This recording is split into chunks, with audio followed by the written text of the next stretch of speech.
వచ్చినప్పుడు ఒక చెట్టు పెట్టాలి. ఇది మన జీవితంలో పండుగ రోజున చెట్లు పెట్టాలి. ఇది ఒక పద్ధతి ప్రకారం ప్రతి ఒక్క అకేషన్ లో కూడా చెట్టు పెట్టే కార్యక్రమం చేయగలిగితే ఇది ఒక ఉద్యమంగా తయారవుతుంది. ఆ ఉద్యమ స్ఫూర్తితో మనం ముందుకు పోవాల్సిన అవసరం ఉంది. మనిషి అనే వ్యక్తి చెట్లను ప్రేమించాలి. ఒకవేళ ఆ చెట్లను ప్రేమించలేని వ్యక్తి మనిషి కాదు, అది పశువు కంటే హీనం అని చెప్పి కూడా నేను మీకు తెలియజేస్తున్నా. ఆ విషయం మనం గుర్తుపెట్టుకోవాల్సిన అవసరం ఉంది.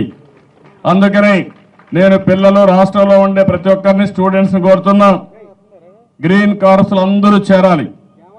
ఎన్సీసీ కంటే, స్పోర్ట్స్ అండ్ గైడ్స్ కంటే, ఇంకో పక్కన మీరు ఏదైతే ఇటీవల కాలంలో ఇవన్నీ కూడా చేస్తున్నారు, దానికంటే ముఖ్యం ఈ గ్రీన్ కార్ప్స్. ఏదైతే ఈరోజు యూనిఫామ్ చూసాం చాలా బాగుంది, కొంతమంది పిల్లలు వేసుకున్నారు. వారానికి ఒక రోజు మీరు నీరు చెట్టు కార్యక్రమాన్ని తీసుకుని ఈ కార్యక్రమాన్ని ఉద్యమంగా తీసుకుపోవాల్సిన అవసరం ఉంది. మళ్లీ మిమ్మల్ని కోరుతున్నా, మన రాష్ట్రం వచ్చి సంవత్సరం 3 నెలలు అయింది. అమరావతి రాజధాని మంచి పేరు పెట్టుకున్నాం. ఏం పిల్లలు, అమరావతి పేరు బాగుందా? బాగుంది అనే వాళ్ళు చేలిపైకెత్తండి. ఓకే, అందరూ బాగుందంటున్నారు. ఇంకా బాగుండాలంటే ఏం చేయాలి? చెట్లు నాటాలి. అవునా కాదా? బిల్డింగులు నేను కట్టిస్తాను, చెట్లు నాటే బాధ్యత మీరు తీసుకోండి. అవునా కాదా? రోడ్లు నేను వేయిస్తాను, పక్కన చెట్లు నాటే బాధ్యత మీరు తీసుకోండి. ఆ విధంగా మనం మీరు నేను కలిసి పనిచేస్తే, ప్రజలు ప్రభుత్వం కలిసి పనిచేస్తే ఏదైనా సాధిస్తాం.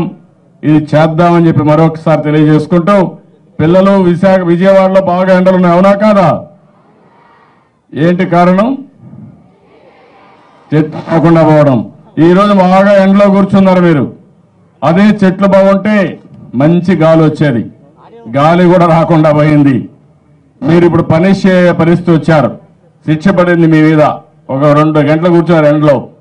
అదే గాని చెట్లు బాగా పెట్టి కానీ మీరు పెంచి పోషిస్తే మీ తర్వాత వచ్చే పిల్లలకు ఈ ఇబ్బందులు ఉండవు. మీరు ఎక్కడున్నా విజయవాడలో మీకు ఈ ఇబ్బంది ఉండదు. వాతావరణాన్ని మనం చూస్తే సముద్ర తీరంలో ఉన్నాం మనం.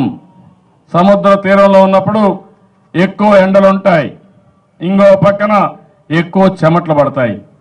దీనికి ఒకటే మార్గం, చెట్లు పెట్టాలి. ఎక్కువ చెట్లు పెట్టాలి.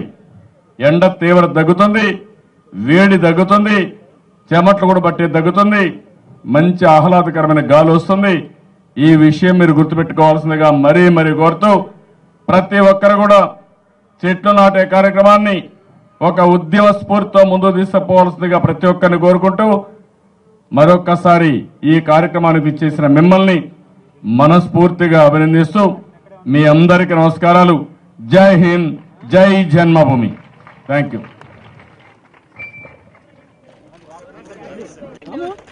ఏం చేస్తున్నావు అసలు నువ్వు? సార్ మనిషి గారు